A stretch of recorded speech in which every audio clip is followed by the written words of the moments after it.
اعوذ باللہ من الشیطان الرجیم بسم اللہ الرحمن الرحیم ان الذین یحبون ان تشیع الفاحشۃ فی الذین آمنوا لہم عذاب علیم، بے شک وہ لوگ جو یہ چاہتے ہیں کہ اہل ایمان میں بے حیائی کا چرچا ہو جائے تو ان لوگوں کے لیے بہت دردناک عذاب ہے۔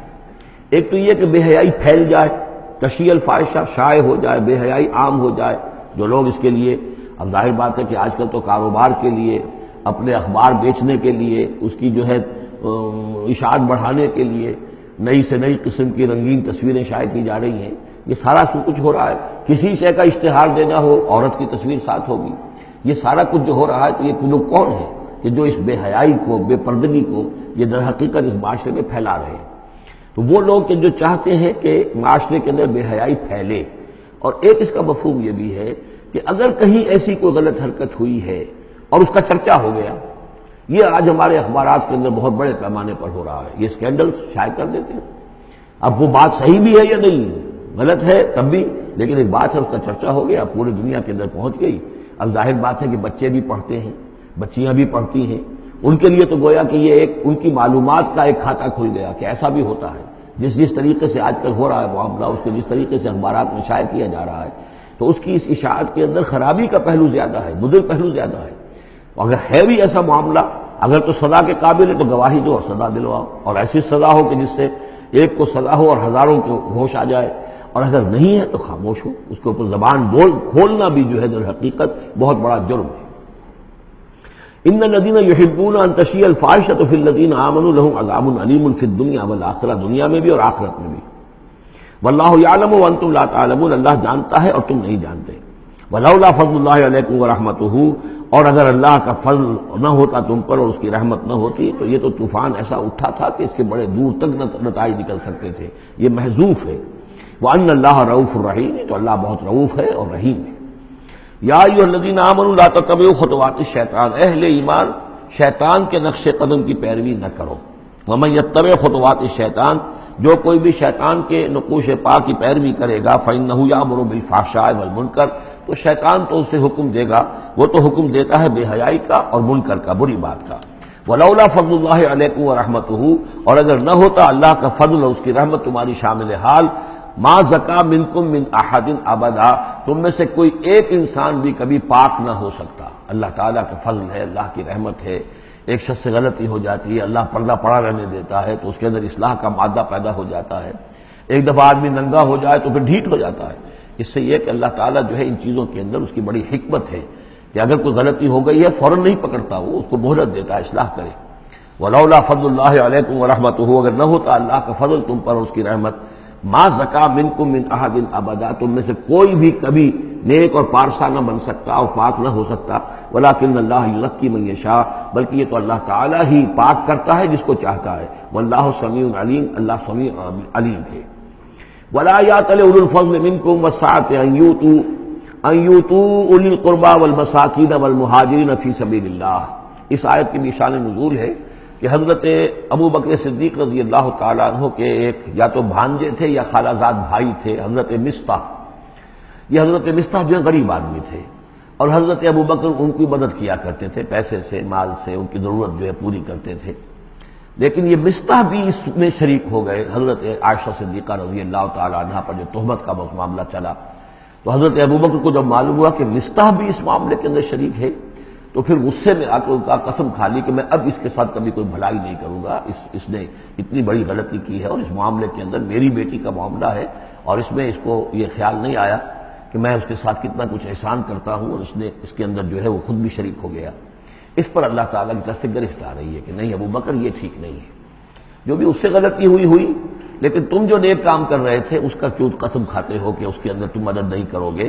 ولا یأتل اولو الفضل منکم، اور نہ قسم کھائیں جو فضل والے ہیں، درجے والے ہیں تم میں سے، جن میں اللہ نے فضیلت دی ہے، نیکی میں بھی، ایمان میں بھی فضیلت دی ہے، دولت میں بھی فضیلت دی ہے، وسعت، اور جنہیں کشادگی دی ہے، مال کی کشادگی دی ہے، ان یؤتوا اولی القربى، کہ وہ کوئی صلہ رحمی کریں اپنے قرابت داروں کے ساتھ، کچھ دیں، مال اور صدقہ و خیرات دیں اپنے قرابت داروں کو، والمساکین والمہاجرین، اور محتاجوں کو اور وطن چھوڑنے والے مہاجرین کو، فی سبیل اللہ، اللہ کی راہ میں۔ تو یہ قسم نہ کھائیں. وَلْيَعْفُوا وَلْيَصْفَحُوا، انہیں چاہیے کہ معاف کر دیں اور درگزر سے کام لیں. أَلَا تُحِبُّونَ أَن يَغْفِرَ اللَّهُ لَكُمْ، کیا تم یہ نہیں چاہتے کہ اللہ تمہیں معاف کرے؟ یعنی اے ابو بکر، اگر تم یہ چاہتے ہو، تم سے بھی تو کوئی خطا آخر ہو جاتی ہے، اللہ معاف فرماتا ہے، کیا تم نہیں چاہتے کہ اللہ تمہاری خطاؤں سے درگزر کرے؟ أَلَا تُحِبُّونَ أَن يَغْفِرَ اللَّهُ لَكُمْ، کیا تم نہیں پسند کرتے اس کو کہ اللہ تمہیں معاف کرے؟ اس پر اس آیت کو سنتے ہی حضرت ابو بکر صدیق کے الفاظ یہ نقل کیے گئے، بلا یا ربنا انا نحب، کیوں نہیں پروردگار، ہم ضرور چاہتے ہیں کہ تو ہمیں معاف فرما دے. انہوں نے اپنی قسم کا کفارہ دیا اور اس کے بعد جو بھی وہ کرتے تھے ان کے ساتھ بھلائی اور نیکی، اس سلسلے کو جاری کر دیا. واللہ غفور رحیم، اور اللہ تعالی غفور ہے اور رحیم ہے. ان الذین یرمون المحصنات الغافلات المؤمنات، یقیناً وہ لوگ کہ جو تہمت لگاتے ہیں ان پاک دامن عورتوں پر کہ جو غافل ہیں، جن کو ان چیزوں کا ہوش بھی نہیں ہے، جن کا گمان بھی ادھر نہیں گیا، المومنات اہل ایمان میں سے، لعنوا فی الدنیا، ایسی معصوم اور پاک دامن عورتوں پر جو تہمت لگانے والے ہیں ان پر پھٹکار ہے دنیا میں بھی اور آخرت میں بھی. ولہم عذاب عظیم، اور ان کے لیے بہت بڑا عذاب ہے. یوم تشہد علیہم السنتہم وایدیہم، جس دن کے ان کے خلاف گواہی دیں گے، تشہد علیہم، علی کو نوٹ کر لیجئے، جس دن کے ان کے خلاف گواہی دیں گے، السنتہم ان کی اپنی زبانیں گواہی دیں گی، وایدیہم ان کے اپنے ہاتھ گواہی دیں گے، وارجلہم ان کے پاؤں گواہی دیں گے، بما کانوا یعملون، اب جو کچھ عمل وہ کر رہے تھے. یہ ہاتھ ہمارے پاس اللہ کی امانت ہے، میں اس سے غلط کام کر رہا ہوں تو یہ انڈر پروٹیسٹ میرا حکم تو مان رہا ہے، اس لیے کہ اللہ تعالیٰ نے مجھے میرے حوالے سے کیا ہوا ہے، لیکن اس کے اندر پروٹیسٹ ہے. قیامت کے دن یہی میرے خلاف مقدمہ کرے گا، پروردگار تو نے مجھے اس کے حوالے کیا تھا اور یہ مجھ سے میرے ذریعے سے غلط کام کرتا رہا. یہ پاؤں جو ہیں ہمارے خلاف گواہی دیں گے کہ پروردگار ہم اس کے تابع تھے، اس کے حکم کے مطابق چل رہے تھے، یہ بدبخت ہمیں چوری کرنے کے لیے جاتا تھا تو اس کے لیے استعمال کرتا تھا، یا کوئی اور برا کام کرنے کے لیے ہمارے پیروں ہمیں استعمال کرتا تھا. یومئذ یوفیہم اللہ دینہم الحق، اس دن اللہ تعالیٰ ان کا پورا بدلہ ان کو دے دے گا. یہ دین کے لفظ کو یہاں نوٹ کیجئے، دین بدلے کو کہتے ہیں. دین مالک یوم الدین، جزا و سزا کے دن کا مالک، بدلے کا دن. وَيَعْلَمُونَ أَنَّ اللَّهَ هُوَ الْحَقُّ الْمُبِينُ، اور وہ جان لیں گے کہ اللہ تعالیٰ ہی ہے الحق، سچا اور ہر بات کو کھول کر بیان کر دینے والا. الخبیثات للخبیثین والخبیثون للخبیثات، ناپاک عورتیں ناپاک مردوں کے لیے ہیں اور ناپاک مرد ناپاک عورتوں کے لیے ہیں.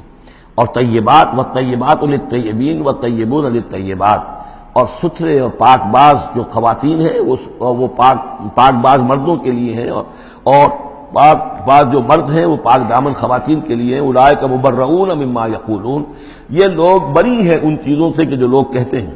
لہم مغفرۃ ورزق کریم، ان کے لیے مغفرت ہے اور رزق کریم ہے. یہ دونوں آیات جو ہیں در حقیقت اخلاقی تعلیم کی نوعیت کی ہیں کہ اتنی اخلاقی حس معاشرے کے اندر رہے کہ جس کے ساتھ کوئی بدنامی کا معاملہ ہو جائے پھر وہ خود محسوس کرے کہ میں آئسولیٹ ہو کر رہ گیا ہوں یا رہ گئی ہوں اس معاشرے کے اندر.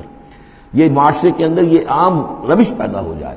جیسے کہ پہلے آیا تھا وہ اس کے اندر بھی یہی بات تھی کہ زانی نکاح نہ کرے مگر کسی زانیہ سے یا کسی مشرکہ سے. وہ اس لائق نہیں ہے کہ اس کے نکاح میں کوئی مسلمان خاتون آئے پاک دامن اور عفت والی. اس طرح زانیہ جو ہے اس سے کوئی نکاح نہ کرے سوائے مشرک کے. یہ قانونی چیزیں نہیں ہیں جیسا کہ میں نے عرض کیا، یہ اخلاقی، تاکہ ایک نفرت پیدا ہو زنا سے، بدکاری سے. اسی طریقے سے معاشرے کے اندر ایک عام فضا، ایک حس ایسی پیدا ہو جائے کہ جس میں جو لوگ بھی ایسی گراوٹوں میں مبتلا ہوں وہ خود اپنی آنکھوں میں ذلیل ہو کر رہ جائیں. صدق اللہ العظیم.